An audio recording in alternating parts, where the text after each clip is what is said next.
ఈరోజు కొన్ని ఆసక్తికరమైన వీడియోలు చూద్దాం. 13 లక్షల కోట్ల రూపాయల అప్పు జగన్మోహన్ రెడ్డి అప్పు తీరుస్తాడా? మీ పేరుతో అప్పు తెచ్చారు, రాష్ట్రం పేరుతో అప్పు తెచ్చారు. ఈ అప్పు తిరిగి కట్టాల్సింది మనమే కట్టాలి. ఈ విషయం మీరంతా గుర్తుపెట్టుకోవాల్సిన అవసరం ఉంది. దీంట్లో 13 లక్షల కోట్లలో సగం అంటే 6.5 లక్షల కోట్లు వెనుకబడిన వర్గాలే కట్టాలి తమ్ముళ్ళు. 50% జనాభా కాబట్టి మీకు న్యాయం చేయాలా? రైట్. మిగతా వీడియోలు చూడటానికి ముందుగా సరే అప్పుల మీద అది వ్యవస్థీకృతంగా అబద్ధాలు ఆడిన తీరు అది నేరమా కాదా అన్నది తర్వాత చర్చిద్దాం. అలాగే మహిళా దినోత్సవం గురించి కూడా చర్చిద్దాం. మహిళలకి జరిగిన మోసం, అట్లాగే ఈనాడు రాసిన కల్పిత గాథలు, అట్లాగే మార్గదర్శి ఉండవల్లి పోరాటం సఫలమవుతుందా అనే దానికి ముందు ఇంట్రెస్టింగ్ ఏంటంటే వెన్నుపోటు అన్న పదం ఎందుకు అభ్యంతరకరం? విజయబాబు గారు మీరు చెప్పండి, వెన్నుపోటు అన్న పదం ఏ రకంగా అభ్యంతరం ఉంటే ఏదైనా ఉంటే చంద్రబాబు గారికి కదా ఉండాల్సింది, ఆయన కుమారుడికి ఎందుకు వచ్చింది? చాలా వెరీ బ్రీఫ్ స్టోరీ ఏంటంటే, ఒక రాజుగారి దగ్గర విదూషకుడు ఉండేవాడండి. ఆయన పని ఏంటంటే ఎప్పుడు ఆయన్ని జోకులు వేసి నవ్వించటం. అయితే ఆయన నోటికి వచ్చినట్టు మాట్లాడుతుండేవాడు, సన్నిహితుడు అనమాట. అన్నీ నవ్వుతా భరించేవాడు, ఎంత దారుణమైన అన్నా సరే. ఒకసారి ఏం చేస్తాడంటే, నీ బట్టతలు చూస్తే నాకు మహా చిరాకు మహారాజా అన్నాడు. అనగానే వెంటనే కోపం వచ్చారా, వీడిని తీసుకెళ్ళి ఊరేసేయండి అంటాడు. అంటే ఉరికంబానికి ఎక్కే ముందు మంత్రిని అడుగుతాడు, ఏమండి నేను ఇన్ని పనులు చేసి ఇన్ని నానా రకాలుగా మాట్లాడాను, ఆయన ఏం అనలేదు, పట్టదాల గురించి అంటే ఆయనకు అంత కోపం ఎందుకు వచ్చిందండి అంటే, అరే పిచ్చోడా, జోకులైనా ఇంకోటైనా ఎదుటి వాళ్ళ మీద మాట్లాడేటప్పుడు ఏమీ లేని విషయాలను మాట్లాడితే వాళ్ళు లైట్గా తీసుకుంటారు, ఉన్న విషయాన్ని తీసుకుంటే అది అల్పమైనా సరే చాలా సీరియస్ అవుతుంది. నువ్వు ఆయన పట్టదాల గురించి రోజు మదన పడుతుంటాడు, నువ్వు ఆ పాయింట్ని పాయింట్అవుట్ చేసావు, అందుకనే ఆయనకి పెద్ద కోపం వచ్చింది, నీకు చావు తప్ప మరొకటి లేదు అంటాడు. కాబట్టి ఉన్న మాట అంటే ఉలికి ఎక్కువ అనే సామెత కూడా. ఇంకో పక్కేమో సంక్షేమం అమలు చేసామని చెబుతున్నాడు ఆయన. కౌన్సిల్లో వాళ్ళు వెన్నుపోటు అన్న అన్నిటికీ వెన్నుపోటు పొడుస్తున్నారు అనగానే ఆయనకి కాస్త అభ్యంతరం అనిపించింది పాపం. అందుకని ఆ మాటల్ని ఎక్కడో తగులుతాయి అనమాట అనగానే. రాజుగారి పట్టుదల కథ బాగుంది. మీరు కూడా మాట్లాడతారా? వెన్నుపోటు పదం పాపం ఆయన బాధపడుతున్నారు, మీరు ఎప్పుడు అనుమాకండి ఇక్కడి నుంచి. అంటే అసలు అసెంబ్లీలో అన్నది రామారావు గారికి, సారీ కౌన్సిల్లో రామారావు గారికి వెన్నుపోటు పొడిచారు నేను అనలేదు కదా. మనకు సంబంధించిన ఎమ్మెల్సీలు ఏదైతే పథకాలకు సంబంధించి ఇటుకి వెన్నుపోటు అనగానే ఈ అంశం కూడా ఎత్తుతారని ముందే జాగ్రత్త పడ్డాడు. అంతేనా? రామారావు గారికి వెన్నుపోటు మీ నాన్న పొడిచాడని గబక్కన అంటారేమో, మళ్ళీ దాని మీద చర్చ వెళ్తుందేమో. సో అందుకని చెప్పి ముందు జాగ్రత్త పడి వెన్నుపోటు అనే పదాన్ని వాడద్దు అని చెప్పి లోకేష్ గారు చెప్పినట్టుగా ఉంది. రైట్. విజయబాబు గారు చెప్పండి, ఆ రోజు బ్రహ్మాండంగా ఉపన్యాసాలు ఇచ్చారు. బంధువులకు పదవులు ఏమిటి, మా ఇంట్లోంచి ఎవరిని తీసుకురాము, ఇట్లా చాలా కబుర్లు చెప్పిన పవన్ కళ్యాణ్ గారు చివరికి నాగబాబు గారికి ఒకసారి ఇస్తామని ఒకసారి ఇవ్వట్లేదని ఎల్లో మీడియా రాయటం, ఇప్పుడు చివరికి ఫైనల్గా ఎమ్మెల్సీ పదవి తీసుకోవడం, మరి నాగబాబు గారి ఒత్తిడో లేకపోతే ఏ కారణం, మొత్తం నలుగురికి ఇస్తే వాళ్ళల్లో ఇద్దరు ఆయన బంధువులే, ఆయన తమ్ముడే అన్నయ్య ఉండటం, దీని మీద మీరేమంటారు? మరి అప్పుడు మాటలకి ఇప్పుడు మాటలకి ఉన్న తేడా. ఈ సంఘటన జరగడానికి కొన్ని రోజుల ముందే అనుకుంటాను కౌన్సిల్లో ఒక చర్చ జరిగింది. కౌన్సిల్లో చర్చ జరిగినప్పుడు పాపం నాకు ఆ విషయం కూడా తెలుసండి. జగన్మోహన్ రెడ్డి గారికి దూరపు బంధువు అయినటువంటి ఒక అత్యంత ప్రతిభావంతురాలైనటువంటి మహిళ వైస్ ఛాన్సలర్గా నియామకం జరిగితే, నిజానికి ఈయనకి జగన్మోహన్ రెడ్డి గారికి ఆ విషయం కూడా తెలియదు. ఆవిడకి అన్ని రకాలైనటువంటి అర్హతలు కూడా ఉన్నాయి. ఉంటే ఆ లాస్ట్ మినిట్లో ఆవిడకి ఏదో దూరపు చుట్టరికం ఉందని తెలిస్తే ఆయన సంతకం పెట్టేటప్పుడు అన్నట, మళ్ళీ ఇదేదో అనవసరమైన వీళ్ళు గొడవలు చేస్తారేమో అని చెప్పని. అంటే ఎంత ఆచితూచి అర్హత ఉన్నప్పటికీ కూడా ఇలాంటివన్నీ వీళ్ళు నా మీద బురద చల్లుతారని అన్ని రకాల జాగ్రత్తలు తీసుకున్నాడు ఆయన. తర్వాత మిగతా అంశాలు కూడా తెలిసిందే కదా. చాలా మంది అంటారు, ఏం పోయింది సోదరికి ఒక ఎంపీ సీట్ ఇచ్చేస్తే ఈ న్యూసెన్స్ ఉండేది కాదు కదా అనవసరంగాని. కానీ ఆయన ఎందుకు ఇది అయ్యాడంటే, ఇలాంటి వాటికి ఆయన కట్టుబడి అనవసరంగా బంధువులకు ఇచ్చుకున్నాడు, అదంటాడు ఇదంటాడని. ఇది ఒక్కటి వైస్ ఛాన్సలర్ ఒకటే ఎగ్జాంపుల్ అండి. అంత జాగ్రత్తలు తీసుకుంటేనే నోటికి వచ్చినట్టుగా మాట్లాడి, మొన్న కౌన్సిల్లో కూడా బంధువులకు వైస్ ఛాన్సలర్స్ ఇచ్చుకున్నారు. అది ఆవిడ వాళ్ళు తీసుకొచ్చి ఆవిడ క్వాలిఫికేషన్స్, ఇవాళ వీళ్ళు వైస్ ఛాన్సలర్స్గా వేసినటువంటి వాళ్ళ క్వాలిఫికేషన్స్ ఒక్కసారి మొత్తం ఏ డిబేట్కి అయినా సరే రమ్మనండి, వస్తే ఎక్కడా కూడా ముందు ఇప్పుడు ఉన్నటువంటి వాళ్ళు సరితూగరు. ఇలాంటి పనులు మరేమో జగన్మోహన్ రెడ్డి గారు చేశారు. దీనికి కౌంటర్గానేమో వాళ్ళు ఇవన్నీ మాట్లాడి, అందుకే నాలుగుపై నేషనలిజం, పలుకుల్లో పేట్రియాటిజం, ఆచరణలో ఆపర్చునిజం, ఇదే పవనిజం అని నేను గతంలో కూడా చెప్పాను. మళ్ళీ ఒకసారి చెప్పండి, ఇంట్రెస్టింగ్గా ఉంది. మళ్ళీ ఒకసారి చెప్పండి, మీరు ఇట్లాంటి డైలాగులు బాగా చెబుతారు. నాలుకపై నేషనలిజం అంటే చాలా గొప్ప గొప్ప కొటేషన్స్ ఇస్తారు కదా. పలుకుల్లో పేట్రియాటిజం అయితే పొంగి పొర్లుతూ ఉంటది. ఆచరణలో ఆపర్చునిజం, ఇదే పవనిజం, ఇది నిజం అని ఇప్పుడు రుజువైంది.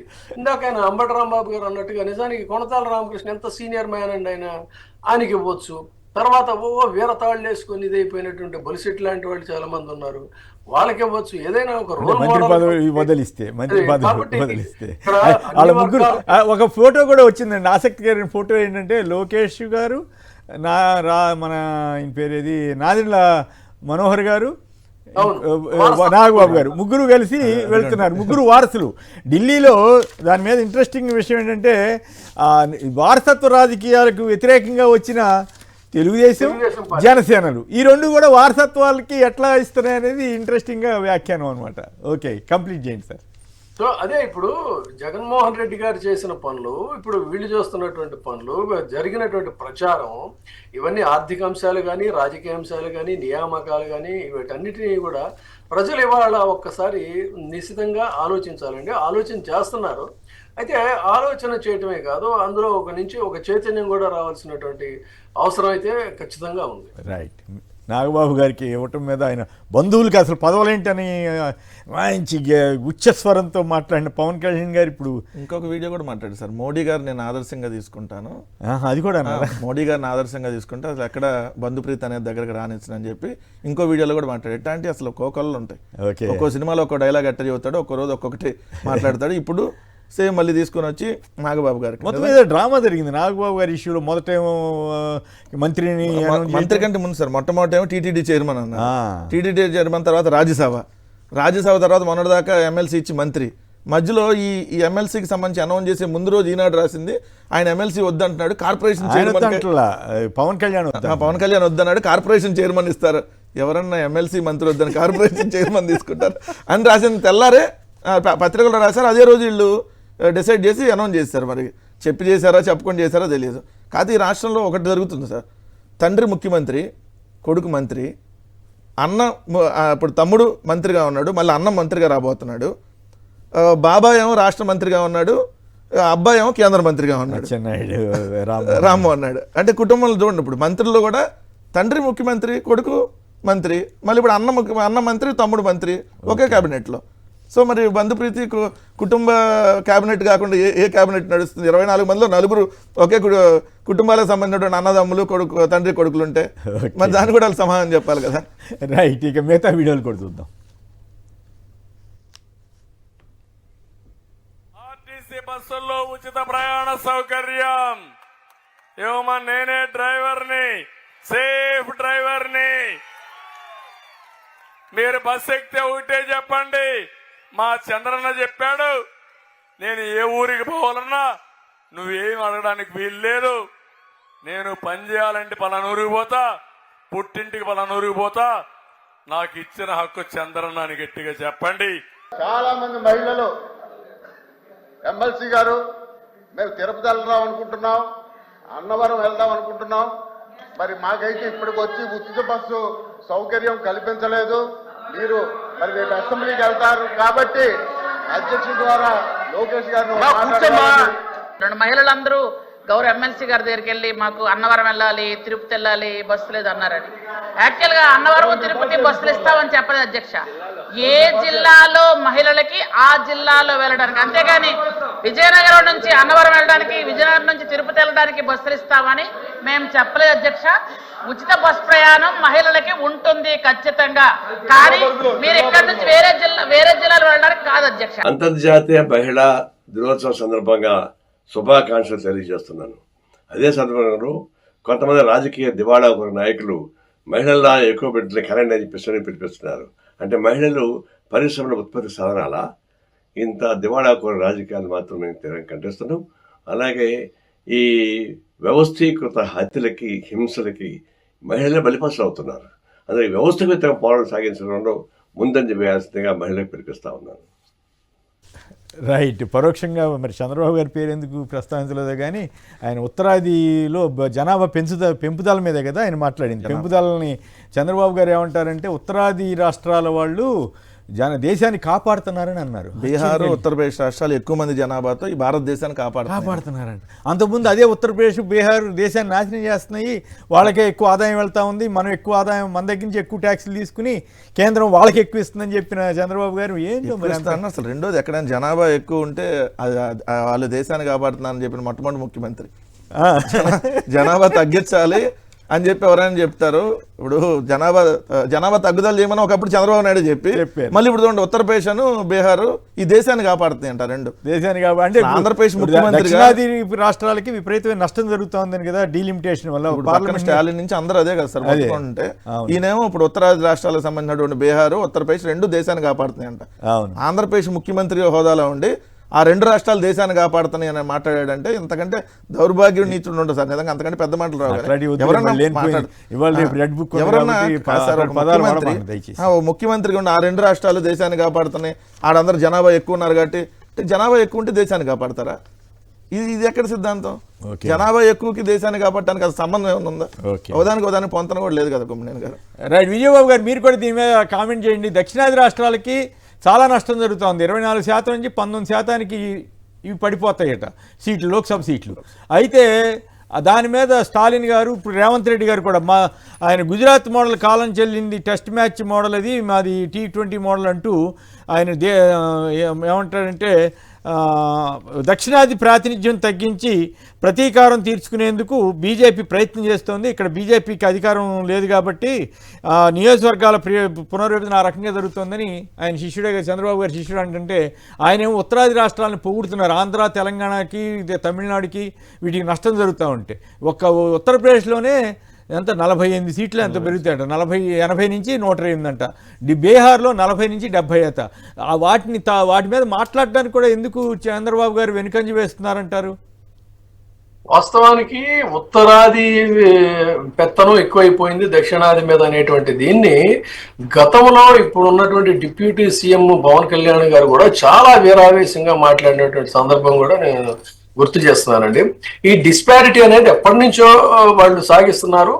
ఇప్పుడు ఎన్డీఏ ప్రభుత్వం వచ్చిన తర్వాత ఈ డిస్పారిటీ అనేది ఎక్కువైంది. కనీసం కాంగ్రెస్ ఉన్న కొన్ని అంశాల్లో బ్యాలెన్స్ చేయడానికి అప్పుడప్పుడు ట్రై చేసేది ఇక్కడ వాళ్ళకు ఉన్నటువంటి ఎగ్జిస్టెన్స్ వల్ల.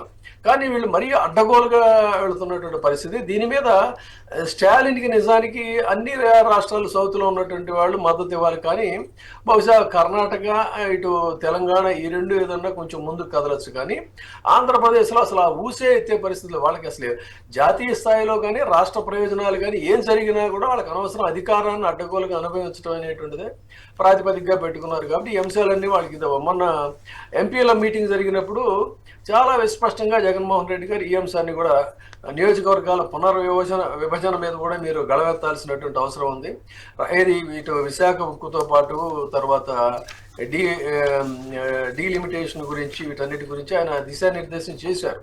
కాబట్టి దీనికి అన్ని రకాలుగా కూడా పార్టీలు, కనీసం మిగతా పార్టీలు కూడా గొంతెత్తాల్సినటువంటి అవసరం ఉందండి. లేదంటే చాలా తీవ్రంగా నష్టపోతాయి. భారత రాజ్యాంగం చెప్పింది ఏంటి? సమానత్వం, సమతౌల్యం. ఆ సమతౌల్యం అనేటువంటిది లేనప్పుడు ఏమవుతుందంటే మళ్ళీ ప్రాంతీయ ఉద్యమాలు అనేటువంటివి వస్తాయి. దేశ యొక్క సమగ్రతగా ఇది భంగకరంగా మారేటువంటి ప్రమాదం ఉంది. అత్యంత సున్నితమైనటువంటి విషయం అండి ఇది. అందుకని వాళ్ళ స్టాలిన్ గడవెప్పటం అనేటువంటిది అందులో చాలా న్యాయం ఉంది. దీనికి మరి మిగతా రాష్ట్రాలు కూడా బాధ్యతగా నిలవాలి. ఇంతే కాదు, అసలు గతంలో ఎప్పటి నుంచో కూడా మేము విద్యార్థి ఉద్యమాల నుంచి చేసినప్పుడు కూడా ఒక డిమాండ్ ఉండేదండి. ఏంటంటే ఆ రోజు ఉన్నటువంటి హైదరాబాద్లో ఒక పార్లమెంట్ సెషన్, ఏదైనా వింటర్ సెషన్ కానీ సమ్మర్ సెషన్ కానీ ఏదో ఒకటి ఒక పార్లమెంట్ సెషన్ పెట్టాలి. అదేవిధంగా సుప్రీంకోర్టు బెంచ్ ఒకటి ఆంధ్రప్రదేశ్లో ఉండాలి. ఇట్లా కొన్ని అంశాలు అనేటువంటివి మొత్తం అక్కడే ఇవ్వకుండా మీకు మన ఢిల్లీ రాజధాని ఎంత ఇబ్బంది పడిందో చూసాం కదా. మరి దేశాన్ని పాలించే రాజధానికి మొబిలిటీ లేకుండా ఉన్నప్పుడు వెంటనే ఏం చేయాలి, సెకండ్ క్యాపిటల్ అనేటువంటి దాన్ని సౌత్లో ఏర్పాటు చేయాలి. ఈ రకమైనటువంటి డిమాండ్స్ కూడా ఇదే సమయం అండి తెర మీదకి తీసుకురావాలి. దీనికోసం South లో కరెక్టే. అందరూ- సీనియర్ కాదుగా, సీనియర్ నేతగా సుదీర్ఘకాలం సీఎంగానే కాకుండా సీనియర్ నేతగా చంద్రబాబు గారు ఉన్నారు కదా, ఆయన గతంలో మాట్లాడిన దానికి భిన్నంగా ఇప్పుడు మాట్లాడుతున్నారు. ఎందుకు బీజేపీకి డైరెక్ట్గా చెప్పొచ్చు కదా తన అభిప్రాయాలు, చెప్పకుండా ఉత్తరాది వాళ్ళని పొగట్టం ఏంటి? దక్షిణాదికి నష్టం జరుగుతూ ఉంటే, ఆంధ్రులకి అవమానకరంగా పరిస్థితి ఏర్పడతా ఉంటే, ఆంధ్రులు కానీ తమిళన్స్ కానీ వీళ్ళందరికీ ఆయన ఉత్తరాదిని పొగట్టాల్సిన అవసరం ఏంటి జనాభా పెరుగుదల మీద? అదేనండి, ఇప్పుడు మొన్న ఒక విచిత్రమైనటువంటి స్టేట్మెంట్ ఇచ్చారు వాళ్ళ పార్టీ దీంట్లో అనుకుంటాను. అటు పక్కన పట్నాయక్ కానీ లేదు నితీష్ కానీ వీళ్ళందరూ కూడా చిరకాలంగా రాష్ట్రాలను పరిపాలిస్తున్నారు అధికారాన్ని హస్తగతం చేసుకుని. సో ఆ రకంగా మనం కూడా చేయాలని చెప్పి ఈయన మాట్లాడతాడు. మోడీ మొన్న రిపబ్లికన్ గుజరాత్ మోడీ గారిని చూసి నేర్చుకుంది ఏంటంటే కంటిన్యూస్ గా పవర్ లో ఉండటం, పవర్ లో ఉండాలని. అదే మోడీ గారు వాళ్ళ రాష్ట్ర ప్రయోజనాల కోసం ముఖ్యమంత్రిగా ఉన్నప్పుడు ఎక్కడా కూడా తలొగ్గలేదు కాబట్టి ఆ రెప్యుటేషన్ తోనే ఆయన ప్రధాని స్థాయికి వెళ్ళాడు. అనేకమైనటువంటి అన్ని కూడా గుజరాత్కి కట్టబెట్టే పరిస్థితి ఆ రోజు ఆయన ఫైట్ చేశాడు. నితీష్ కుమార్ కూడా అనేక అంశాల్లో తనకు అన్ని వచ్చినటువంటి అవకాశాలని, సరే ఎన్నిసార్లు పార్టీ మారాడు ఏదైనా కూడా రాష్ట్రంలో తన ఇమేజ్ పెంచుకోవడానికి, రాష్ట్రాభివృద్ధికి ఆయన చాలా సిన్సియర్ కృషి చేశాడు. ఇక నవీన్ పట్నాయక్ గారి గురించి మనం చెప్పాల్సిన ఇదే లేదు. ఆయన పూర్తిగా రాష్ట్ర ప్రయోజనాల కోసం ఆయన అంకితంగా పనిచేశాడు. మరి ఈ పవర్ కావాలని కోరుకున్నప్పుడు ఈ తరహా రాష్ట్ర ప్రయోజనాల కోసం, రాష్ట్ర అభివృద్ధి కోసం వాళ్ళలో ఉన్నటువంటి లక్షణాల్లో తనలో 10% ఉన్నాయా? దానికోసం ఆయన ఎప్పుడైనా ఫైట్ చేసినటువంటి పరిస్థితి ఉందా? లేదు అంటే పవరే ప్రాతిపదికగా ఆయన నిర్ణయాలు, అనేక సంచలన నిర్ణయాలు తీసుకున్నారు. ఇప్పుడు ఇది సందర్భంగా చెప్పడానికి కానీ చరిత్ర తెలుసు చాలా మందికి, రాజకీయ స్పృహ ఉన్నటువంటి వాళ్ళకి. ఇది ఆంధ్ర తెలంగాణ ఉద్యమం కావచ్చు, ఇతరత్ర కావచ్చు. ఈ రోజున విశాఖ మేము కాపాడామని చెప్పని మరీ దారుణంగా హౌస్ లో మాట్లాడుతున్నారు. కానీ విస్పష్టమైనటువంటి ప్రకటన ఈ రోజుకి లేదు మహాప్రభు అని.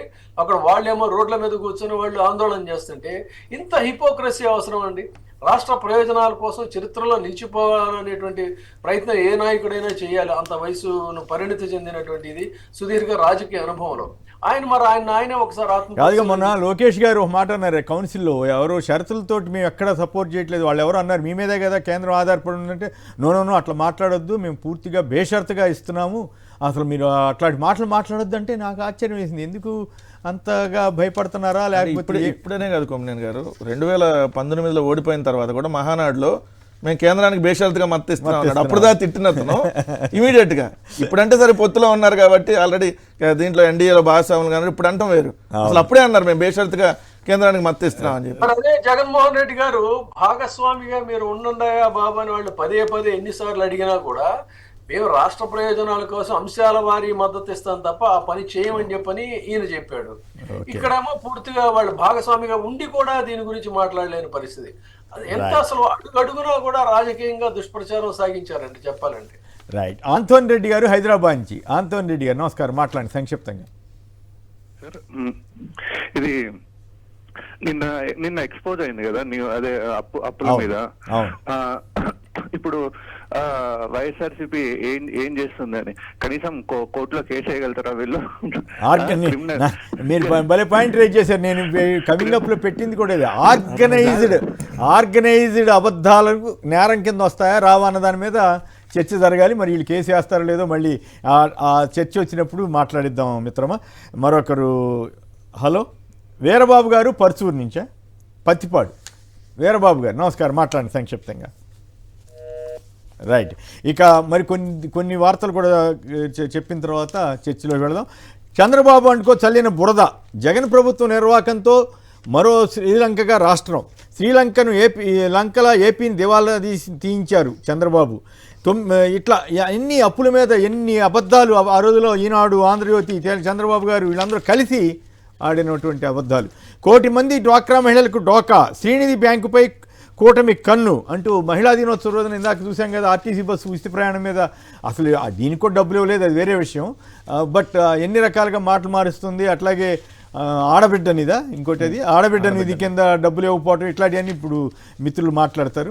కుట్టు స్కీమ్ గుట్టుగా స్కామ్, మహిళలకు టైలరింగ్ సెక్షన్ ఇవ్వలేదు కానీ నిధులు ఇచ్చేశారంటూ ఓ స్టోరీ ఇచ్చారు. చెప్పండి చేస్తున్నాం, రెడ్ బుక్ ప్రజలకు రెడ్ బుక్ కుట్రలకు డీజీపీ జీ హుజూర్, అత్యంత వివాదాస్పదంగా హరీష్ గుప్తా వ్యవహార శైలి, ప్రభుత్వ పెద్దల కుట్రలకు వత్తాసు, ఎస్పీలు కమిషనర్లకు టార్గెట్ పెట్టి మరీ ఒత్తిడి, వాచ్మెన్ రంగన్న సహజ మరణంపై దర్యాప్తు, అది అనుమానాస్పద మృతి అంటూ అప్పుడే నిర్ధారణ అంటూ వివేక హత్య కేసుకు సంబంధించి ఈనాడు వాళ్ళు ఎంత నీచపు కథనం రాశారో చివరికి భారతి గారి తండ్రి గారిని ఫోటో కూడా వేసి ఆయన కూడా చనిపోయారు అని అనుమానాలు క్రియేట్ చేసే విధంగా, అంటే అనుమానం బీజాలు వేసే విధంగా ఇంత కరోనాలో ఆయన చనిపోతే అట్లా అన్ని పచ్చి అబద్ధాలతోటి కల్పిత గాథలు ఎలా నీచంగా రాశారో దాని మీద కూడా మళ్ళీ మాట్లాడదాం.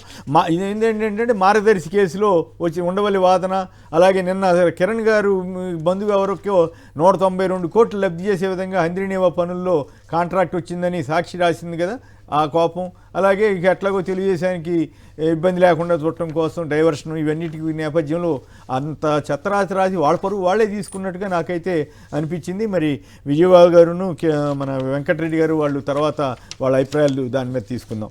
మార్గదర్శి రామోజీది 45 ఏళ్ల నయవంచన, వారిపై క్రిమినల్ చర్యలు చేపట్టాల్సిందే, తెలంగాణ హైకోర్టులో మాజీ ఎంపీ ఉండవల్లి వాదనలు, ఫైనాన్షియర్స్కు ఏపీ తెలంగాణ ప్రభుత్వాల వత్తాసు. ఇక్కడ కాంగ్రెస్ తెలుగుదేశం తేడా లేదండి. కాంగ్రెస్ పార్టీ ఆధ్వర్యంలోనే వైఎస్ రాజశేఖర రెడ్డి గారి గవర్నమెంట్లో ఉన్నప్పుడే ఉండవల్లి ఫిర్యాదు మేరకు కేసు నమోదైతే ఇప్పుడు అదే కాంగ్రెస్ పార్టీ ఇప్పుడు వాళ్ళకి సొంత పార్టీ వాళ్ళ మీద కేసులు పెట్టారు. ఇప్పుడు మేము అసలు కాంగ్రెస్ కాదు, కాంగ్రెస్ వ్యతిరేకమని అఫిడవిట్ ఇచ్చినటువంటి సంస్థ వారికేమో ఈనాడు వారికి చాలా బాకా ఊదే మద్దతు ఇచ్చే పరిస్థితిలోకి రేవంత్ రెడ్డి ప్రభుత్వం వెళ్ళటం అనేది ఒక ఆసక్తికరమైనటువంటి అంశం. ఇక ఇది ఒక ఇంట్రెస్టింగ్ విషయం ఏంటంటే తమిళనాడులో ఉప ముఖ్యమంత్రి ఉదయనిధి స్టాలిన్ గతంలో సనాతన ధర్మం గురించి వ్యాఖ్యలు చేసిన సంగతి తెలిసిందే. దాన్ని ఇప్పటికే ఆయన మీద అనేక కేసులు నమోదై ఉన్నాయి. సనాతన ధర్మంపై వ్యాఖ్యలకు సంబంధించి కేసులు విచారణ జరుగుతున్న వివిధ కోర్టులకు ఉదయనిధి స్వయంగా హాజరు కానవసరం లేదని సుప్రీం చెప్పింది. అలాగే ఇదే విషయం మీద కొత్త కేసులు నమోదు చేయడానికి కూడా వీల్లేదని ఆదేశించింది. ఇది తమిళ ఉప ముఖ్యమంత్రి పెద్ద ఓటని చెప్పాలని గ్రేట్ ఆంధ్ర వాళ్ళు ప్రముఖంగా వార్త ఇచ్చారు. అంటే ఇప్పుడు నేను ఎందుకు ఈ ప్రస్తావన తేవాల్సి వచ్చిందంటే ఆంధ్రప్రదేశ్లో ఇష్టారాజ్యంగా కేసులు ఎక్కడ పడితే అక్కడ పెడుతున్న తీరు, కోర్టుల చుట్టూ జైళ్ళ చుట్టూ తిప్పుతున్న తీరు, పోసాని కృష్ణమురళి మొదలు అనేక మంది మీద నిన్నెవరో మిత్రుడు అన్నారు జైల్లోకి వెళ్ళి వస్తే అక్కడ చూస్తే అంతా వైసీపీ వాళ్ళే కనిపించారు, అంత అరాచకంగా కేసులు పెట్టి లోపల పెట్టారు, అక్కడికి వెళ్తే కూడా మాకు పెద్ద ఇబ్బంది కలగలేదు, అంతా మా వాళ్ళే కనిపించారు కదా అని ఆయన జోక్గా చెప్పినా కానీ అది బాధాకరమైనటువంటి విషయం. ఆ పరిస్థితి ఆంధ్రప్రదేశ్లో రెడ్ బుక్ జరుగుతోందనే దానికి ఇదొక ఉదాహరణ. అయితే ఇప్పుడు సుప్రీంకోర్టు చెప్పిన నేపథ్యంలోనే మరి వీళ్ళు ఏం చేస్తారో తెలియదు.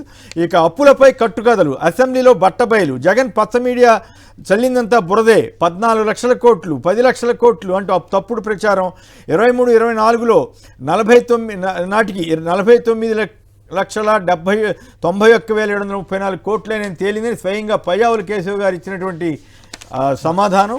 అది అందులో కూడా 4 లక్షలు నేను అంటాను 49 సారీ 4,91,734 కోట్లు, క్షమించాలి 4,91,734 కోట్లు అప్పు తేలింది జగన్ గారి ప్రభుత్వం పూర్తి అయినటికి. అందులో కూడా చంద్రబాబు గారు 5 ఏళ్ల పాలన నాటి సుమారుగా 2.5 లక్షల కోట్లు, విభజన టైంకి ఉన్నటువంటి 95,000 కోట్ల అప్పు కూడా ఉందన్న సంగతి గమనించాలి. ఇక ఈనాడు సాక్షుల మృతి వెనుక ఆ నిందితులపై అనుమానం అంట.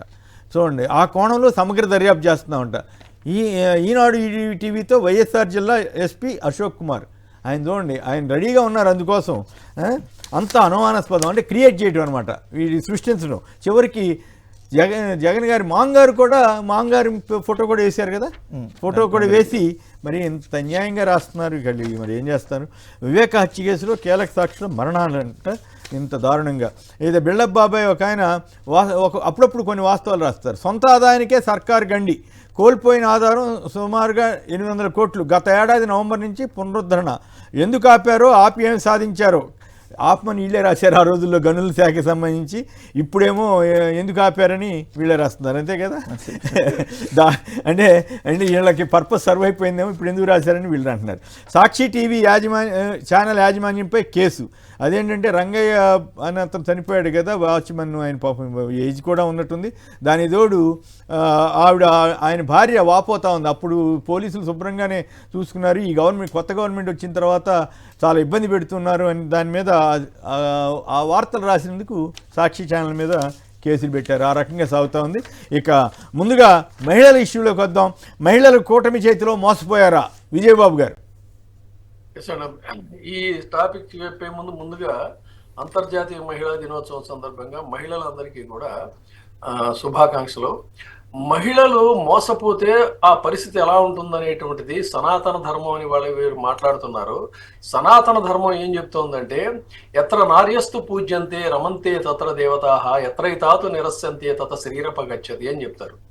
ఎత్రైతాతు నిరస్యంతే, మహిళలు ఎక్కడైతే నిరసనకు గురవుతారో తత అక్కడ శ్రీరపగచ్చతి, అక్కడ లక్ష్మీదేవి అంటే ధనలక్ష్మి, ధాన్యలక్ష్మి, ఆరోగ్యలక్ష్మి, అన్ని రకాల లక్ష్మీలు అంటే ఆ ప్రాస్పరిటీ అనేటువంటిది అక్కడ ఉండదు, అక్కడి నుంచి వెళ్ళిపోతుంది వాళ్ళ కంట తడిపెడితే కనుక అనేటువంటిది సనాతన ధర్మం చెప్తున్నటువంటి ఇది. ఈ రోజున ఆంధ్రప్రదేశ్లో ఆయన నా అక్క చెల్లెమ్మలకు అని చెప్పని అనేక రకాలైనటువంటి నిధులన్నీ కూడా డైరెక్ట్గా వాళ్ళకెళితే కుటుంబానికి ఉపయోగపడతాయి అనేటువంటి ఉద్దేశంతో జగన్మోహన్ రెడ్డి గారి ప్రతి పథకాన్ని కూడా మహిళలకు లబ్ధి చేకూరేలాగా చేస్తే, మహిళలకు అందాల్సినటువంటి స్కీమ్స్ కూడా ఈ రోజున వాటిల్ని కత్తిరించి వాటిల్ని తొంగలోకి తొక్కి చేసేటువంటి పరిస్థితి చూసినట్లయితే, ఇదే సనాతన ధర్మానికి కూడా ఈ రోజున మహిళలు తిరగబడాల్సినటువంటి అవసరం అయితే ఉందండి. ఎందుకంటే మహిళలు కనుక గళం ఎత్తకపోతే వాళ్ళ యొక్క హక్కులను వాళ్ళు కాపాడుకోలేరు. ఇది ఎవరో వచ్చి చేయాల్సిన పని కాదు. ఇది కూడా సనాతన ధర్మాన్ని ప్రబోధించినటువంటి స్వామి వివేకానంద ఏం చెప్తారంటే, women must be put in a position to solve their own problems. If women are raised with their noble voice then will culture, knowledge, power, everything will awaken in this land. Who are you? Are you the lord god అని చెప్పని ఈ పురుషాహంకార వ్యవస్థను ఆయన ప్రశ్నిస్తాడు. కాబట్టి ఖచ్చితంగా మహిళలు ఈ రోజున రోడ్డు మీదకి రావాల్సినటువంటి అవసరం ఉంది. వాళ్ళ హక్కులను వాళ్ళు కాపాడుకోవడానికి వాళ్ళు పోరాటాలు చేసినటువంటి అవసరం ఉంది. ఇంత దారుణంగా అడ్డగోలుగా నయవంచన చేసినటువంటి ఈ ప్రభుత్వాన్ని మహిళలు నిలదీయాలండి.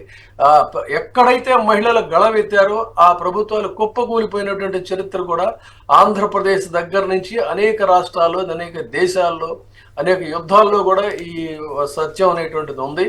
ఆ రోజున రోషమ్మ చేసినటువంటి ఉద్యమం కావచ్చు, మరొకటి కావచ్చు. అందుకని ఇవాళ వాళ్ళ బెనిఫిట్స్ అన్నీ కూడా వాళ్ళు సాధించుకోవడానికి పోరాటాలు చేయాలి. ఇప్పటికే వాళ్ళలో చైతన్యం వచ్చిందండి. బెల్ట్ షాపుల మీద గతంలో చంద్రబాబు నాయుడు గారి ప్రభుత్వంలో ఏ విధంగా అయితే తిరగబడ్డారో మహిళలు, ఈ రోజున క్వారీలు తవ్వుతున్నటువంటి చోట్లకి అసలు రాజకీయ పార్టీలతో సంబంధం లేకుండా ఈ బెల్ట్ షాపుల దగ్గరికి అక్కడికి జరుగుతున్న వాటి మీద మహిళలు జట్లుగా వెళుతున్నారు. వాళ్ళ ఆందోళన అనేటువంటిది మొదలు పెడుతున్నారు. ఇది రేపు పొద్దున ఒక మహా ఉద్యమం కింద రూపుదాల్చేటువంటి అవకాశం కూడా ఉంది.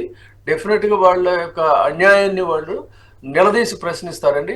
ఇప్పటికే జగన్మోహన్ రెడ్డి గారు మహిళా సాధికారత కోసం ఎంత చేశాడని వాళ్ళు వాపోతున్నారండి. అయితే దానికి ప్రచారం లేదు. కానీ ఇవాళ ఈ రోజున మీరు ఏ ఊరు అయినా సరే వెళ్ళి సగటు మహిళను అడిగితే, అయ్యా ఆయన పోగొట్టుకొని మేము ఎంతో ఇదయ్యాము, మాటలు నమ్మి మోసపోయామని చెప్పని వాళ్ళు కన్నీరు మున్నీరుతో చెప్తున్నటువంటి గాథలు, సంఘటనలు, వార్తలు ఎన్నో ఉన్నాయండి. అయితే పాపం మరి ఇక్కడ వార్తలు ప్రచారం చేసేటువంటి వ్యవస్థ దీనికి లేదుగా మొదటి నుంచి, అతి తక్కువ కదా, గోబెల్స్ ప్రచారమే ఎక్కువ దానివల్ల.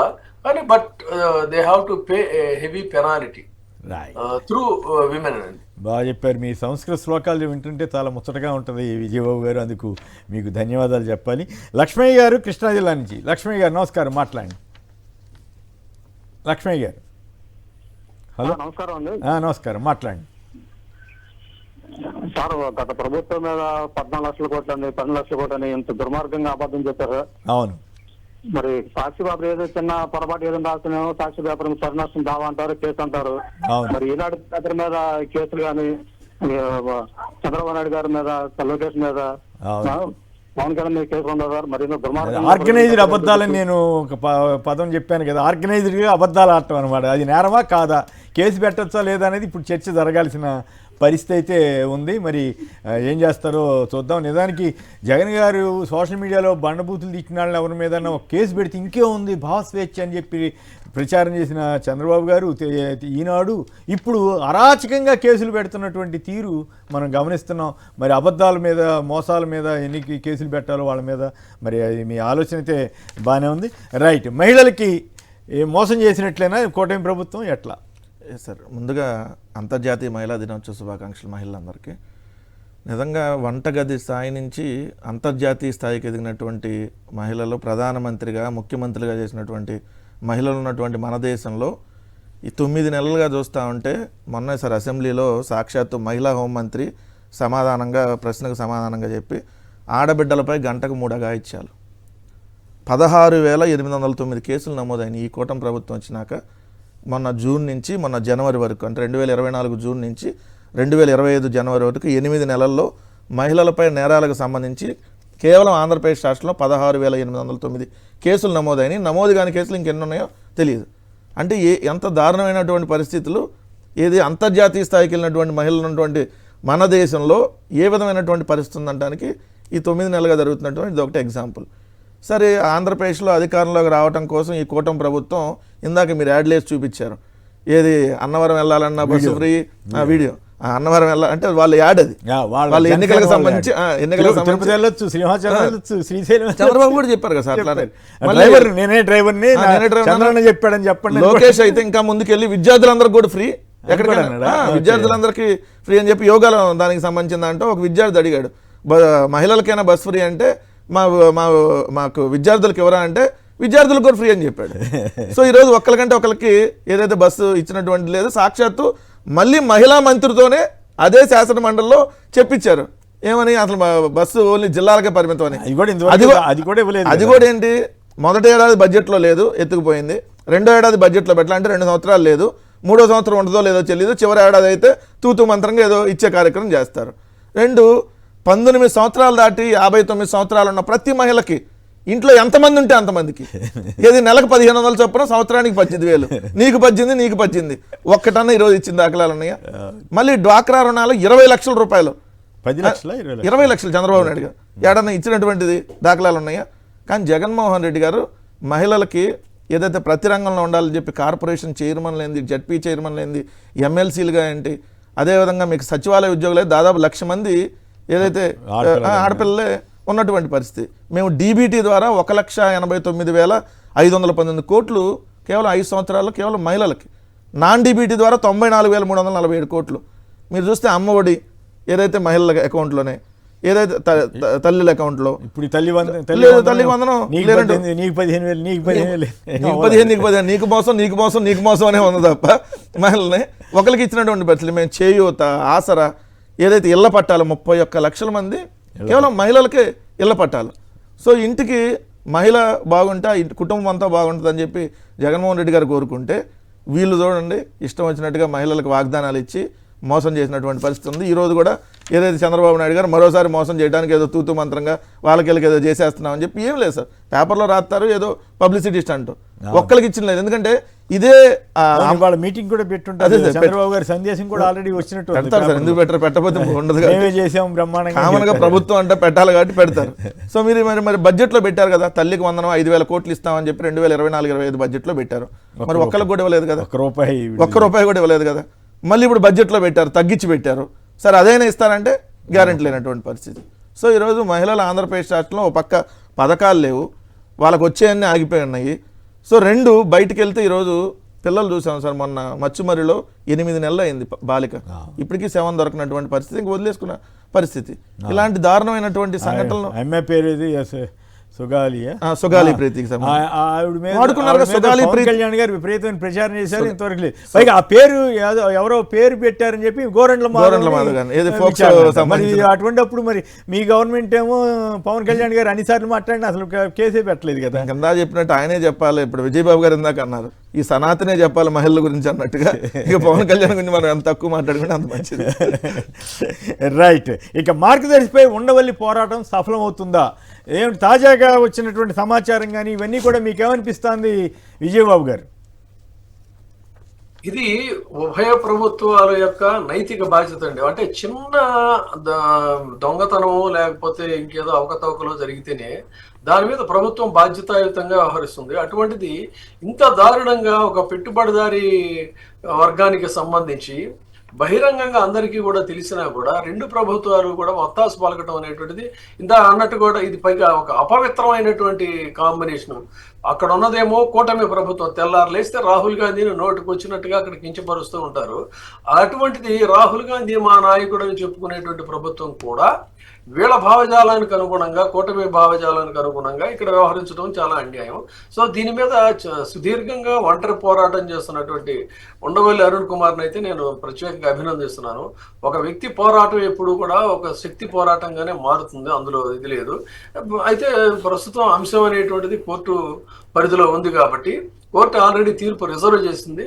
డెఫినెట్గా ఇది న్యాయానికి న్యాయం జరుగుతుందండి, అందులో కించిత్ ఆర్బీఐ వాళ్ళు ఆల్రెడీ ఆ తరహాలో వాళ్ళు ఇచ్చారు కాబట్టి ఈ రెండు రాష్ట్ర ప్రభుత్వాలు ఇట్లా చెప్పినప్పటికి కూడా అంటే నాకు డౌట్ విజయబాబు గారు, అంత ముందున్న ప్రభుత్వం జగన్ గారి ప్రభుత్వం ఈ కేసులు ఇట్లాంటి జరిగిందని అఫిడవిట్ ఇచ్చింది కదా, మళ్ళీ కొత్త ప్రభుత్వం నుంచి అఫిడవిట్ అడగటం కానీ ఈ అఫిడవిట్ని పరిగణలో తీసుకోవటం ఇది వైరుధ్యంగా అనిపించదా న్యాయ వ్యవస్థలో? నాకు తెలియగలుగుతున్నాను. కాంట్రరీ అండి, అది కాంట్రరీ అనేది దాన్ని కూడా కోర్టు పరిశీలనలోకి తీసుకోదు.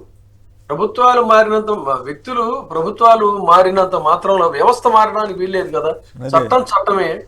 కాబట్టి వాళ్ళ వ్యక్తిగతమైనటువంటి ఏపీలో కనుక గత సిఐడి వాళ్ళు పెట్టిన కేసులు ఇవన్నీ ఇప్పుడు నీరు గార్చే ప్రయత్నం, పైగా ఆ కేసులు పెట్టిన వాళ్ళని సస్పెండ్ చేయడం ఇట్లాంటివి జరుగుతున్నాయి కదా, ప్రజాస్వామ్యానికి ప్రమాదం కదా. ఎస్, దానికి సంబంధించి కూడా ఒక అంశం చెప్పదలుచుకున్నాం. మొత్తం అందరూ గమనించాల్సింది ఏంటంటే these are all passing clouds అండి. వ్యవస్థ ఎప్పుడు కూడా సూర్యుడు లాగా ప్రకాశిస్తూనే ఉంటుంది. ఈ పాసింగ్ క్లౌడ్స్ లో వాళ్ళు ఆత్మ పరిశీలన చేసుకోవాల్సింది ఏంటంటే, ఏది అధికారులు కానీ ఆదేశాలని ఏమాత్రం ఇప్పుడు మొన్న ఒక అధికారిని చేయాలి, నేను ఈ పనులు చేయలేనని ఆయన తప్పుకున్నాడు. అది సిన్సియారిటీ అంటే. కానీ ఇప్పుడు మీకు ఏమవుతుందంటే, నిజానికి నేను అనుకోవటం జగన్మోహన్ రెడ్డి గారిని వీళ్ళు వాలంటీర్లీ ఒక మంచి వెపన్స్ ఇచ్చి ఆయన బలోపేతం చేస్తున్నారు అనుకుంటా. ఫర్ ఎగ్జాంపుల్ పోసాన్ని తీసుకుందాం. మహాప్రభు నాకు ఈ రాజకీయాలు వద్దు అని చెప్పని ఆయన దారిన ఏదో సినిమా కథలు రాసుకుంటుంటే ఆయన తీసుకెళ్ళి ఇది చేశారు. వారం రోజులు 10 రోజులు బయటకు వస్తాడు. బయటకు వచ్చిన తర్వాత ఎల్లకాలం అయితే ఆయన ఉరి శిక్ష అయితే వేయలేరు, యావజ్జీవం అయితే వేయలేరు. సుప్రీంకోర్టు మీరు చూశారు కదా ఏది ఇచ్చిందో. అసలు ఇది ప్రెసిడెంట్ అండి. చెప్పింది ఏంటంటే ఎక్కడక్కడ సబ్జుడీస్ అనేటువంటిది ఒకే కేసుకు సంబంధించి 10 చోట్ల పెట్టడం, దాన్ని ఇది చేయడం అంటే అసలు రాజ్యాంగాన్ని చట్టాన్ని తొంగలోకి తొక్కడం. వీటన్నిటినీ కూడా ఒకే కేసు కింద పరిగణించాలి. ఎన్నో జడ్జిమెంట్స్ ఉన్నాయి. డెఫినెట్ గా హైకోర్టు కూడా ఇవ్వడం రేపో ఆ రకమైనటువంటి తీర్పు అయితే ఇస్తుంది. కొత్తగా మనోభావాలన్న పదం మీద ఎప్పుడో 10 ఏళ్ల క్రితం 5 ఏళ్ల క్రితం ఇట్లా దాని మీద కూడా జడ్జిమెంట్స్ ఉన్నాయి. ఏంటంటే ఈ డిఫమేషన్ కేసుకు సంబంధించి కానీ వీటి గురించి క్లియర్ గా ఆంధ్రప్రదేశ్ హైకోర్టు ఆనాటి ఆంధ్రప్రదేశ్ నా దగ్గర ఉన్నాయి డీటెయిల్డ్ గా జడ్జిమెంట్స్ ఉన్నాయి. ఏంటంటే ఒక సాక్షాత్తు అత్యున్నతమైనటువంటి పోలీస్ అధికారి పెట్టినటువంటి కేసు, అత్యున్నత స్థాయిలో ఉన్న పోలీస్ అధికారి పెట్టినటువంటి కేసులోనే వచ్చిన జడ్జిమెంట్లో ఇలాగేమైందంటే, సరే ఎప్పుడో ఆయన కేసు పెట్టాడు, ఆ తర్వాత ఆయనకి రకరకాల ప్రమోషన్స్ వచ్చాయి, టాప్ స్టేజ్కి వెళ్ళాడు. సో మరి డిఫామేటరీ జరిగినటువంటి అంశం ఎక్కడ జరిగింది? జరగలేదు కదా. జరగని దానికి మరి అదే విధంగా ఎప్పుడో మనోభావాలు దెబ్బతింటే, లేదంటే కులాలని మతాలని రెచ్చగొడితే దానికి సాక్ష్యాలు ఉండాలి. ఆ ప్రాతిపదికగా అల్లర్లు జరిగాయి, సంఘటనలు జరిగాయి అనే దాన్ని కోర్టు వారికి నిరూపించాలి. కోర్టులో కూడా గతంలోనేమో అసలు కొంతమందికి ఎంత పెద్ద బూతులు మాట్లాడినా రిమాండ్కి పంపించకుండా వదిలేసిన సందర్భాలు చూసాం. ఇప్పుడేమో రిమాండ్ పంపించే సందర్భాలు ఎక్కువ కనపడుతున్నాయి. అది వేరే చర్చ అనుకోండి. ఇంకా రెండు కీలకమైన అంశాలు మనం మాట్లాడుకోవాల్సి ఉంది విజయబాబు గారు. ఒకటేమో అప్పుల మీద కూటమి నేతల ఆర్గనైజర్ అబద్ధాలు నేరమా కాదా అన్నది, రెండు ఈనాడు కానీ ఆంధ్రజ్యోతి కానీ కల్పిత గాథలు ఎంత నీచంగా రాశారు వివేక హత్యకి సంబంధించిన దాని మీద. ముందుగా దీని మీద ఇక్కడ వెంకటరెడ్డి గారు చెప్పండి, అప్పులపై కూటమి నేతలది ఆర్గనైజ్డ్ అబద్ధాలు నేరం అవుతాయా కాదా? ఈనాడు ఈరోజు రాసినటువంటి వివేక్ హత్య కేసు సంబంధించి సాక్షులు చనిపోయినారు అంటూ అనేక కేసులు అనేక మంది చనిపోయిన సందర్భాలు ఎన్నో ఉన్నాయి. అసలు కేసు అయ్యేసరికి చాలామంది చనిపోయిన కేసులు ఎన్నో ఉన్నాయి. అవన్నీ పక్కన పెట్టి కావాలని రాసినట్లుగా ఈ రెండు ఒకటి ఆర్గనైజర్గా అప్పులు నేరమా కాదా, రెండు ఈనాడు రాతలు, ఈ రెండు మీద ఇంట్లో చెప్పేమని సార్ ఒక్క నిమిషం. మార్గదర్శికి సంబంధించి 2 రాష్ట్ర ప్రభుత్వాలని మేనేజ్ చేయగలుగుతున్నారు సార్, నిజం గ్రేట్. ఎందుకంటే ఎన్డీఏ కూటమిని మేనేజ్ చేస్తున్నారు, అవతల ఐఎన్డీఏ కూటమిని కూడా మేనేజ్ చేస్తున్నారు. అంటే వాళ్ళ ప్రభుత్వాన్ని మేనేజ్ చేస్తే అక్కడైతే ఇందాక చాలా వ్యాలిడ్ పాయింట్ మీరు అడిగింది. ఎందుకంటే ఇదే సిఐడి 1,150 కోట్ల రూపాయలు ఏదైతే మార్గదర్శి ఆస్తుల్ని అటాచ్ చేసింది, మార్గదర్శి చిట్ ఫండ్స్కి సంబంధించిన దాంట్లో, మళ్ళీ అదే సిఐడి మార్గదర్శి చాలా గొప్పదని చెబుతుంది. అనేక కంప్లైంట్లు ఉన్నాయని అదే సిఐడి చెప్పింది కోర్టులో, మళ్ళీ అదే సిఐడి వాళ్ళు ప్రభుత్వం మారంగానే చెప్పేస్తున్నారు. మళ్ళీ ఇక్కడ కూడా సేమ్ చూసుకుంటా ఉంటే ఇక్కడ క్లియర్గా ఆర్బీఐ చెప్పిన తర్వాత కూడా ఇప్పుడు వాళ్ళ నాన్న చనిపోయాడు కాబట్టి మా మీద ఎందుకు పెడతారని చెప్పి అటువంటి వాదన తీసుకొని వచ్చి కొట్టేయాలనేటటువంటి ప్రయత్నం వెళ్తున్నారు. దాంట్లో 2 రాష్ట్ర ప్రభుత్వాలు రామోజీరావు గారికి ఈనాడు కిరణ్కి వత్తాసు పలుకుతుంది అనేది క్లియర్గా కనపడుతుంది. 2 గట్టిగా పోరాడుతున్నాడు కదా, ఏ మాట 19వ సంవత్సరం సార్ ఇది. అవును, 2006 నుంచి ఇది ఈ పత్రికలకు సంబంధించింది కాకుండా ఇంకెవరిదన్నా అయితే ఇదే ఈనాడు వాళ్ళు ఉండవల్లి పోరాట యోధుని గొప్ప ఇప్పుడు రాయాలి కదా, ఆర్థిక నేరస్తుడు ఆర్గనైజ్డ్ మోసగాడు రామోజీరావు అని రాసుకోవాలి పత్రికలో. ఇది ఆర్గనైజ్డ్ మోసగాడు, ఆర్థిక విధ్వంసుడు 2 రాసుకోవాలి. రెండోది అప్పులకు సంబంధించి సార్, నిన్న క్లియర్గా అసెంబ్లీ సాక్షిగా అదే పయ్యావుల కేసు అప్పులు 14 లక్షల కోట్లు కాదు మొత్తం ఉన్నదే 6 లక్షల కోట్లు అని చెప్పినా కూడా మళ్ళీ నిన్నే అదే అసెంబ్లీలో మళ్ళీ పచ్చాబద్దాలు, మళ్ళీ నిన్న అదే అసెంబ్లీలో ఏమని వైకాపా రాష్ట్రాన్ని అప్పులు కుప్పగా చేసింది, ఆర్థిక విధ్వంసం సృష్టించింది. విధ్వంసం అనే కంటే ఇంకా పెద్ద పదం వాడాలి. ఎంత దారుణం, నిన్న నీ నోటితోనే కదా అదే నోటితో ఒకే రోజు 2 అబద్ధాలు అదే సభలో ఎట్టాడతారు. అట్లా చేయటంలో ఏమాట కామాట చంద్రబాబు గారి ఆధ్వర్యంలో టీడీపీ వచ్చిన తర్వాత అటువంటి విషయాలు ఇప్పుడు ఉదాహరణ తెలంగాణ ఇష్యూ చూసాం. మీకు ఊరికే జస్ట్ ఎగ్జాంపుల్ చెబుతున్నాం. ఇక్కడికి వచ్చేసేమో తెలంగాణ నా వల్లే వచ్చిందన్నారు, అక్కడికి వెళ్ళేమో సోనియా గాంధీ రాష్ట్రాన్ని నాశనం చేసింది అన్నారు. సార్ ఒక్క నోటు కాదు, చంద్రబాబు ఈనాడు అందరు కలిసి ఆర్గనైజ్డ్ క్రైమ్ అంటానికి సార్ 2010 క్రైమ్ చంద్రబాబు, పవన్ కళ్యాణ్, లోకేష్, పురంధరేశ్వరి గారు. అనేది ఒక మనిషి మీద కాదు సార్, రాష్ట్రం మీద. సో అంటే రాజద్రోహం దేశద్రోహం లాంటి కేసులు పెట్టాలి మామూలుగా అయితే, చిన్న చితక కేసులు కదా. ఎందుకంటే ఈ రాష్ట్రం అడుక్కు తినిపోయిందని అప్పుల కుప్ప, అప్పుల కోసం ఆర్డినెన్స్, అప్పుల అధికము, అప్పుల మేళం, ఇది రుణ కంటుడు, అత్యధిక అప్పులతో ఆంధ్ర బలహీనం, అప్పు జనం నెత్తిన నిప్పు, ఇట్లాంటివన్నీ పెట్టి ఆంధ్రాకు అప్పులే శాపం అని చెప్పి ఆంధ్ర బ్రాండ్ ఇమేజ్ నాశనం చేశారు. బ్రాండ్ ఇమేజ్ ఎవరు నాశనం చేశారు సార్? హిరోషిమా నగరంతో పోల్చి మీరు బ్రాండ్ ఇమేజ్ నాశనం చేస్తున్నారు. హిరోషిమా నగరంతో ఎవడన్నా ఆంధ్రప్రదేశ్ అనుకోగలుగుతారు, తెలుగుదేశం ప్రభుత్వం అని చెప్పండి. అంటే ఎవరైతే అన్నారో వాళ్ళందరూ. సో ఇట్లాంటి ప్రతి సంవత్సరం సార్ అసలు 2019లో జగన్ గారు అధికారంలో రాగానే స్టార్ట్ చేశారు. 2019, 20 మొత్తం ఇట్లాంటి క్లిప్. కరోనా టైంలో కూడా అది దుర్మార్గం ఏంటంటే కరోనా 2 ఏళ్ళు ఉంది, 3వ ఏడు కూడా కొంత ఎఫెక్ట్ ఉంటుంది, అయినా కూడా అప్పులు కుప్ప అయిపోయిందని రాశారు. అప్పుడు కేంద్ర ప్రభుత్వం ఆ మాత్రం అప్పులు చేయమని. దీంట్లో ఒక తెలుగుదేశము, జనసేన, బీజేపీ ఆ పత్రికలే కాదు సార్, కొంతమంది ఆర్థిక నిపుణులను తీసుకొని వచ్చి కూడా వాళ్ళ చేత మీ దాంట్లో కూడా ఒక డిస్కషన్ నేనే అటెండ్ అయ్యాను. ఎవరు ఆర్థికవేత్త మహేంద్ర దేవ్ మీకు గుర్తుందో లేదు? సంజీవ్ దేవ్ గారి అబ్బాయా? ఎవరు? సంజీవ్ దేవ్ గారి అబ్బాయి అనుకుంటా. ఆయన సంజీవ్ దేవ్ గారి గొప్ప పేరు ఉంది, ఆయన కొడుకుని కూడా భ్రష్టు పట్టించారు. ఆయన ఎన్నికల కరెక్ట్ ముందు ఏప్రిల్ 21, 2024 ఎన్నికలకు ముందు నిరుద్యోగం తాండవిస్తుంది, రాష్ట్ర రుణాలు 14 లక్షల కోట్లు దాటిపోయి ఆయనే చెప్తున్నాడు. ఇదే కదా ఈనాడు ప్రత్యేక ముఖాముఖిలో ఆర్థికవేత్త మహేంద్ర దేవ్ ఆయనతో ముఖాముఖి అని పెట్టారు. నిన్నగాక మొన్న ఈయన కాబట్టి ఇంకో పిచ్చోడిన ఉన్న తీసుకొచ్చి చాలా మంది తీసుకొని వచ్చారు. అట్లాంటి చాలా మంది తీసుకొచ్చారు. ఇది ఏపీ అప్పులు 14 లక్షల కోట్లు, మంత్రి నిమ్మల సంచలనం. ఎప్పుడు? సెప్టెంబర్ 23, 2024. 10 లక్షలు, 10 లక్షలు, 11 లక్షలు, ఇప్పుడు కూడా అదే చెబుతున్నారు సార్. ఎంత దారుణంగా ఇల్లు ఇలా పండుతారు అంటానికి నిజంగా ఆర్గనైజ్డ్ క్రిమినల్స్ వీళ్ళు కదా. ఎవరో సోషల్ మీడియాలో పోస్ట్ పెడితే వాళ్ళని కాదు కదా అరెస్ట్ చేయాల్సింది, ఆర్గనైజ్డ్ క్రిమినల్స్ వీళ్ళు. దాంట్లోకి వెళ్లే ముందు ఖచ్చితంగా విజయబాబు గారు మాట్లాడింది దాన్ని కూడా కంప్లీట్ చేద్దాం. ఇప్పుడు వివేకానంద రెడ్డి గారి హత్యకు సంబంధించి ఎవరి హయాంలో జరిగింది? ఫస్ట్ హత్య జరిగింది ఎవరి హయాంలో? చంద్రబాబు నాయుడు గారు మీ హయాంలో జరిగింది, మీరే అప్పుడు అధికారంలో ఉన్నారు. ఇప్పుడు వాచ్మెన్ రంగయ్య చనిపోయాడు, అది కూడా ఆయనకి 70 ఏళ్ళ వయసు. ఆయన హాస్పిటల్లో, రిమ్స్ హాస్పిటల్లో ఏదో చికిత్స పొందుతా అనారోగ్యంతో చనిపోయాడని వార్తలు వచ్చినాయి. కానీ మీరు నిన్న క్యాబినెట్లో గంట సేపు డిస్కషన్ చేశారంట. క్యాబినెట్లో వాచ్మెన్ రంగయ్య సూపర్ 6 గురించి, సూపర్ 6 గురించి, ఉద్యోగాలు ఇచ్చేదాని గురించి, అయ్యా మహిళలకు మనం ఇచ్చినటువంటి బస్సులు ఇవన్నీ ఏం చేయాలనే డిస్కస్ చేయాల. ఎవరు వాచ్మెన్ చనిపోయాడు, ఎప్పుడు 6 ఏళ్ల క్రితం జరిగినటువంటి ఓ హత్యకు సంబంధించిన దాంట్లో కూడా ఆ ఇంటి వాచ్మెన్గా ఉన్నటువంటి రంగయ్య చనిపోతే ఇప్పుడు దాని మీద గంట సేపు క్యాబినెట్లో డిస్కస్ చేసి మంత్రులందరికీ దిశానిర్దేశం చేశాడు. ఏది ఇప్పుడు ఈ సూపర్ 6 గురించి ఇది గురించి ఎక్కడ మాట్లాడనీయకుండా మొత్తం తీసుకెళ్ళి మళ్ళీ వైఎస్ఆర్సీపీ మీద వేయండి అని.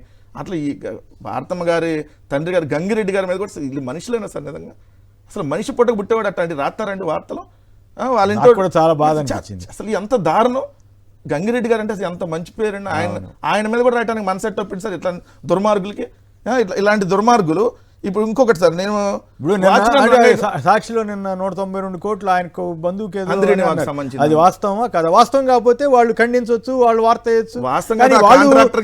ఈ వార్త రాయటం ద్వారా ఈనాడు వాళ్ళు ఈ వార్త రాసుకోవడం ద్వారా వాళ్ళ పరువు వాళ్ళే తీసుకున్నట్టుగా అనిపించింది. ఉంటేనే కదా సార్ తీసుకుంటాను. పరువు ఉందని వాళ్ళు ఫీల్ అవుతున్నారు. పరువు అనేది ఉంటేనే కదా. ఒకప్పుడు ఈనాడు అంటే రామోజీరావు గారికి ఎప్పుడు ప్రీవియస్లీ, దాని తర్వాత మొత్తం ఎప్పుడైతే తెలుగుదేశానికి కొమ్ము కాసి నిజంగా నగ్నంగా చంద్రబాబు నాయుడు గారి కోసం పత్రిక ముసుగులో నిలబడ్డారో అప్పుడే మొత్తం పోయింది. 2 వాచ్మెన్ రంగయ్య దాని మీద సిట్ వేశారు సార్. సిట్ వేశారు. సిట్ వేయాల్సింది ఎవరి మీద? బాలకృష్ణ గారి ఇంట్లో కాల్పులు జరిగితే తెల్లారు వాచ్మెన్ చనిపోయాడు, దాని మీద వేయాలిగా సిట్టు. నందమూరి తారక రామారావు గారు ఎలా చనిపోయారని సిట్ వేస్తారా? అదేవిధంగా అప్పట్లో నాకు పేరు చెప్పను కానీ తెలుగుదేశం సంబంధించిన వాళ్ళే రకరకాల వదంతులు ప్రచారం చేశారు. నేను అడిగేవాడిని, మరి కేసు పెట్టవచ్చు కదా. కేసు పెట్టడం పెద్ద ఆయన కదా అని అనేవాడు. ఒక వ్యక్తిని మానసికంగా హింసించి చంపిన నేరమే కదా అది, దాని మీద వేయాలి కదా. అట్లానే వంగవీటి రంగా గారికి సంబంధించి, మల్లెల బాబ్జీ, ఎలిమినేటి మాధవరెడ్డి, ఇలా చెప్పుకుంటే చాలా, పెంగళ దశరథరామ్ గారు, చాలా అంత లిస్ట్ ఉంది. ఏదైతే బాలయోగ్ గారి దానికి సంబంధించి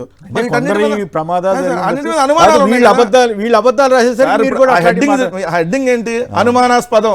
మాకు ఇవన్నీ అనుమానాస్పదమే కదా, మరి వీటి మీద వేయండి సిట్టు అని తప్ప. ఒక ముఖ్యమంత్రి 24 మంది మంత్రులను పెట్టుకొని క్యాబినెట్ సమావేశంలో ఒక వాచ్మెన్ మృతి మీద గంట సేపు డిస్కస్ చేశారంటే ఈ రాష్ట్రంలో ఎంత దౌర్భాగ్య పరిస్థితి తీసుకెళ్లారో అర్థం కావట్లేదా? సో ఒకటైతే మాత్రం, వాళ్ళు ప్లాన్డ్గా ఇవన్నీ సైడ్ చేయాలి సార్. నిన్న పయ్యావుల కేసు మాట్లాడిన అప్పులు దాని మీద ప్రజలందరిలో డిస్కషను, ఈ ప్రభుత్వం మోసం చేసింది, అధికారంలో రావడం కోసం అడ్డగోలుగా అబద్ధాలు ఆడారు అని చెప్పి ఓపెన్గానే కనపడ్డప్పుడు ఈ చర్చ జరగనీయకూడదు. దీనికి ఇప్పుడు 7 దొరికింది వాళ్ళకి. సూపర్ 6 గురించి అడిగితే సూపర్ 7 దొరికి వాళ్ళకి. ఇప్పుడు ఆ 7 మీద డిస్కషను. సో దానికి సంబంధించి సిట్టు ఏదో అయినా సుప్రీంకోర్టు పర్యవేక్షణలో సిబిఐ విచారణలో ఉంది. రాష్ట్ర ప్రభుత్వానికి అసలు సంబంధం ఏంది? సో రాష్ట్ర ప్రభుత్వానికి సంబంధం లేనటువంటి అంశం. సో నిజంగా జరిగిందా, ఎట్లా జరిగిందా ఆమె చెప్పింది. వాళ్ళ భార్యే పోలీసులు. భార్య వీడియో ఉన్నట్టుంది, విందామా ఒకసారి? భార్య వీడియో ఉందా? ఉంటే వేయండి. పోలీసులు గడ్డకు కొని ఇవ్వబట్టే నీ పిల్లాన్ని తీసుకోబట్టారు, ఏదైనా హాస్పిటల్కి పోబట్టే నీ పిల్లాన్ని రమ్మటారు. నువ్వు పిల్లాన్ని వచ్చేందుకు పోలీసులు బయటగా ఎందుకు పెట్టారు? 6 సంవత్సరాలు, ఒక్కరోజు కాదు, 2 రోజులు కాదు, 6 సంవత్సరాలు మా ఇంట్లో బంధించినారు. చేతులు కాళ్ళు కట్టేసినట్టు సబ్ జైల్లో పెట్టినారు. నువ్వు ఏ పాప చేసి పెట్టినారు? మాకు ఎన్ని లక్షలు ఇచ్చి పెట్టినారు. పట్టుకునేటువంటి పట్టుకోకుండా ఏమిలోని పట్టుకొని ఊగులు అన్నారు. నువ్వు ఏం చేయాలా ఇప్పుడు? పోలీసు వాళ్ళే దీనికి కారణం, మొత్తం పోలీసు వాళ్ళే. ఆ మాట అన్నందుకు ఆమె చెప్పింది దాని మీద దెబ్బలు ఉన్నాయి. పోలీసులో జరిగిందనేది ఆమె నోటితో ఆమె మాట్లాడిన దాని మీద మీరు కింద స్క్రోలింగ్ వేశారంట సాక్షిలో. ఇది మాట్లాడింది స్క్రోలింగ్ వేయకుండా ఎట్టుంటారు? సో మన అబద్ధాలు ఆడితే మీరు కేసు పెట్టినా ఒకటి, మీరు చెప్పిన అబద్ధాలకు ఎన్ని పెట్టాలి? అప్పుల కుప్పలు, అన్నపూర్ణ అడుక్కుది, ఇవన్నీ పెట్టి. రైట్, టైం తక్కువ ఉంది. ఇక మళ్ళీ విజయబాబు గారి దగ్గరికి వెళ్దాం. మల్లేశ్వరరావు, శ్రీకాకుళం, సంక్షిప్తంగా.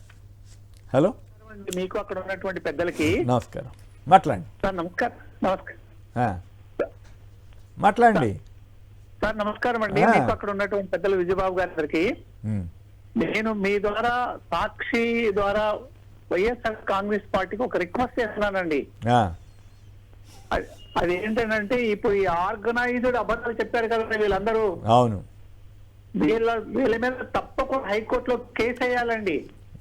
ఈ విధంగా విడిచిపెట్టేశారనుకోండి, వాళ్ళు ఎక్కువ మాటలు మాట్లాడుతుంటారు, ఇంకా ఎక్కువ అబద్ధాలు చెప్తా ఉంటుంటారు. అంతేనా? కాబట్టి వీళ్ళ మీద తప్పకుండా హైకోర్టులో కేసు వేయాలని నా మనవి. రైట్, ఎందుకంటే పోలీసులు ఎట్లాగో తీసుకోరు. నా రిక్వెస్ట్, మరి వీళ్ళు ఏం చేస్తారో తెలియదు మరి. రైట్, పవన్ గారు హైదరాబాద్ నుంచి. పవన్ గారు, ఇప్పుడు మార్గదర్శి హైదరాబాద్ లో ఉంటది కాబట్టి నేను మాట్లాడుతున్నాను.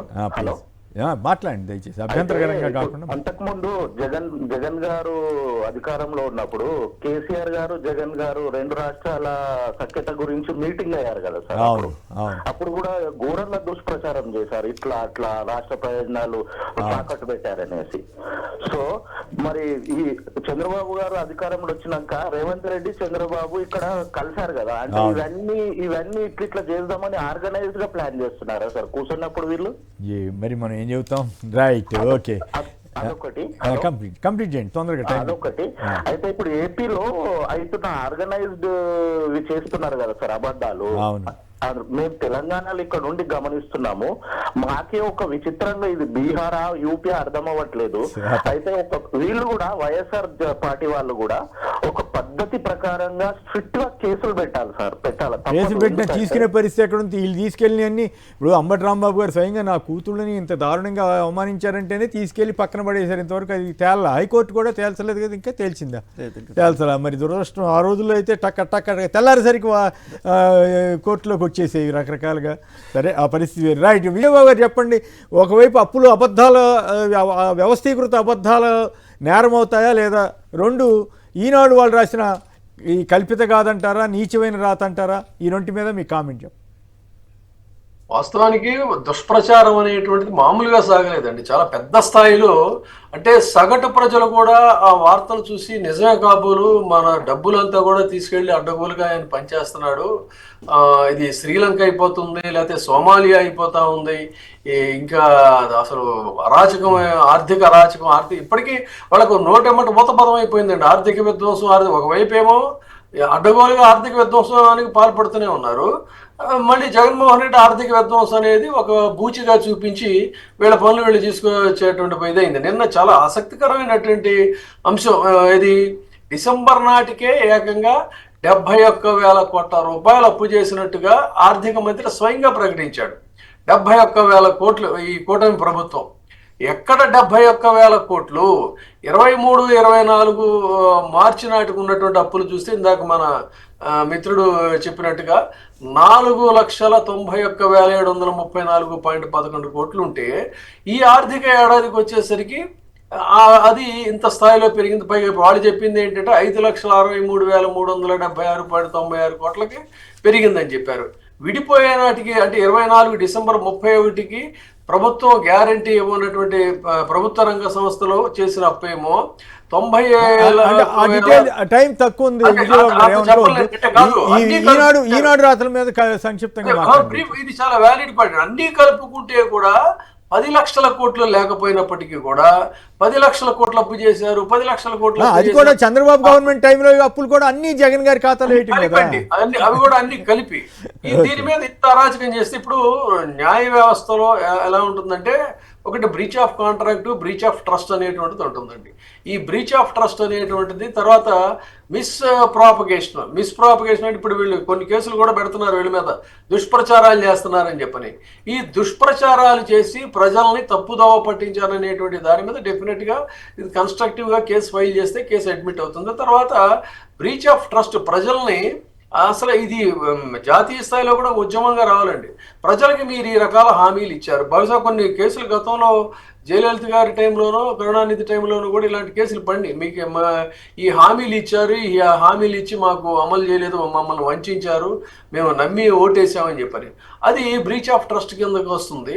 సో బ్రీచ్ ఆఫ్ ట్రస్ట్ కింద, తర్వాత మిస్ప్రాపగేషన్ కింద డెఫినెట్గా కూడా దీని మీద కేసులు వేయాలి. వేస్తే అవి అడ్మిట్ అవుతాయా లేకపోతాయా అనేది కాదు, బయట ప్రపంచానికి తెలియాలండి. గతంలో మీకు తెలుసు నేను చేసిన పని కూడా ఏంటంటే, అది కేసు అడ్మిట్ అయినా అవ్వకపోయినా ఆ నిందల మీద ఎలా వచ్చినా భరించడానికి ప్రపంచానికి తెలియాలి. ప్రపంచానికి తెలిసిన తర్వాత మెల్లగా న్యాయ వ్యవస్థలకు కూడా ఈ విషయాలు తెలిస్తే వాళ్ళు ఇప్పుడు జరుగుతుంది కూడా అదే మెల్లగా.